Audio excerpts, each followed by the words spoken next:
paying attention to what really is supposed to be paid attention to. So, where am I going now? These are the absolutes. I can't go into them all, and my editor says I have to do the next book just on the absolutes.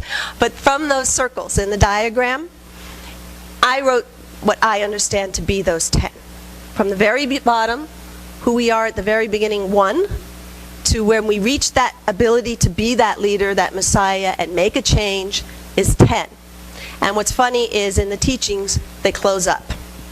Which, that's something else too, I'm not going to get into it.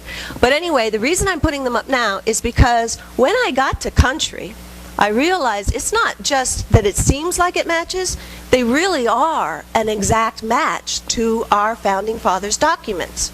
And there are a lot of conspiracy theorists out there that call them Masons, Messianic Illuminati, all this stuff, and I'll get to that too, to dismiss some of it. But anyway, here we go, the first 5, they're in the Declaration.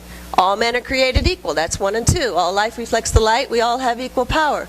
Inalienable governments, that's where we come together if we have the right of assembly. When we come together and combine our forces with somebody else, it increases our power exponentially. I mean, this is old stuff, but we don't think about it. Inalienable rights, life, liberty, pursuit of happiness. We all have a purpose. We have to be free to find that purpose. That's mental health. If we're, I do a lot of continuing education coordinating of courses. The number one thing, and it comes from Jung, who also developed all his psychology from the Tree of Life, is that our self-perceived amount of powerlessness directly correlates to our amount of mental illness. We have to be empowered or we're sick. We have to have that. And then change is constant. In the Tao, you understand that the only thing in life you can count on is change, and that equilibrium and wholeness requires that you stay out of the way of right change occurring. Okay, we're saying not only are we going to make our own change, but if it's not what we need, boot 'em. That's what governments, so that's part of who we are. Change is essential. Okay, move on. I've only got 45 minutes. Key to all of this, honor, the last words of the Declaration of Independence, the roots of the tree, sacred honor.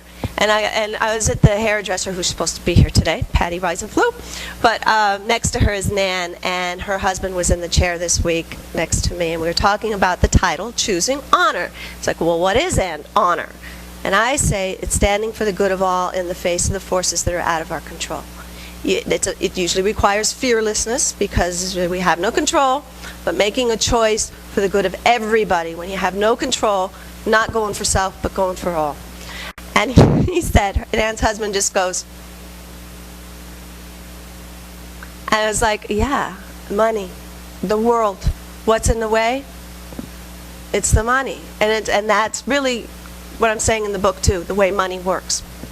Now hopefully I have plenty of time. I'm going to go in a little bit because most people are not aware of the way money works, and it's essential that we understand where it hooks to religion, because there is this understanding about separation of state and religion that is very valid and wonderful in our nation, but the reality is that it comes from rulers, priests, kings, money.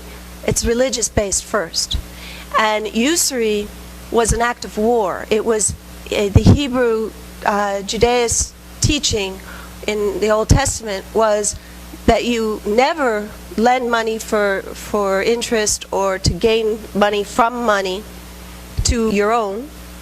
But if you have a land you want to conquer, you lend it to them, because in time they won't be able to pay and you'll take over the land.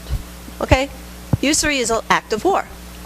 And Christ came in, he was, and I don't know how people feel about Christ. I know I have one friend who said, please tell me it's a fable. I don't, so I just take it as it directly influenced all of us, his teachings, okay? So whatever your faith, his teachings really changed the world.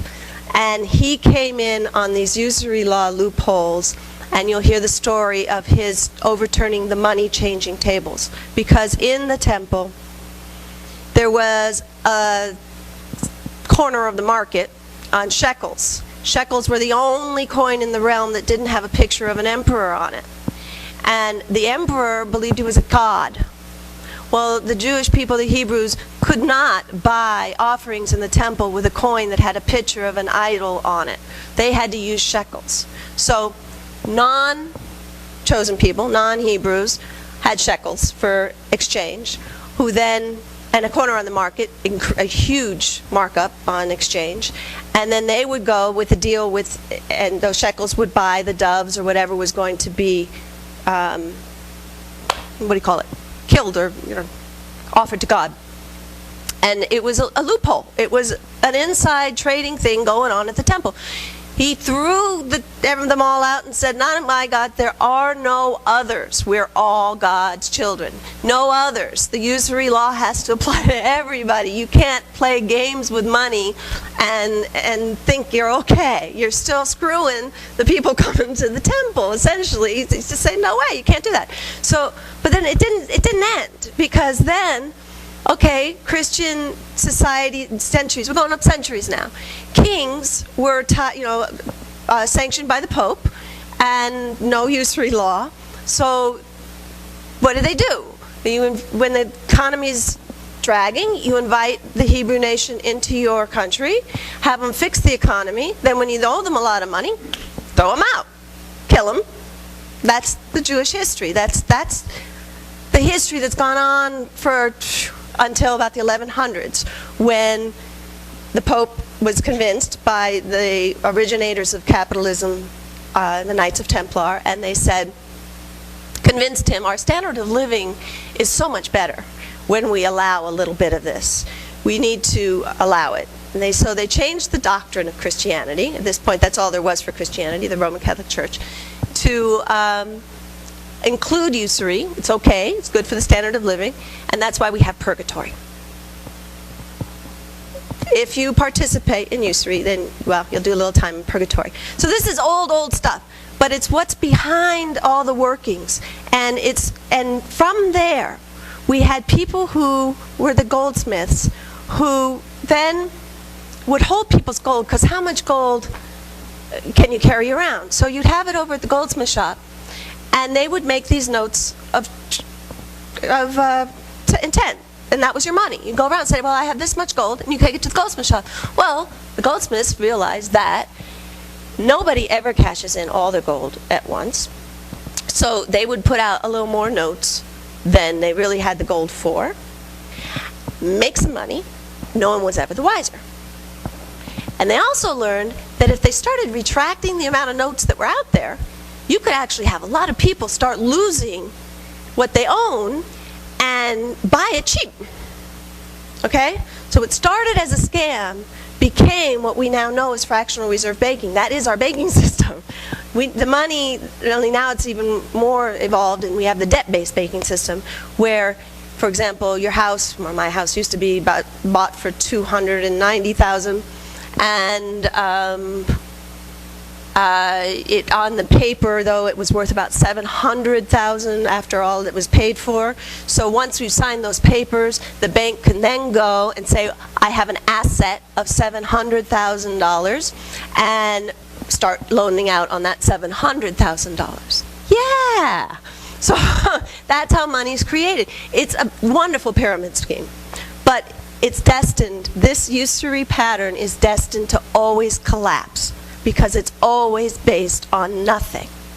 Always. Our founding fathers were very aware of this. They were very aware that the Bank of England had to keep going to war to do this. That's how Rome had to keep going to war. How do you support this kind of system? You have to go to war when it crashes in order to maintain power. Okay? So they said, we're not doing this in the United States. We're not going to be religious to a point where we won't have any usury, but our government and our state governments, gold and silver only.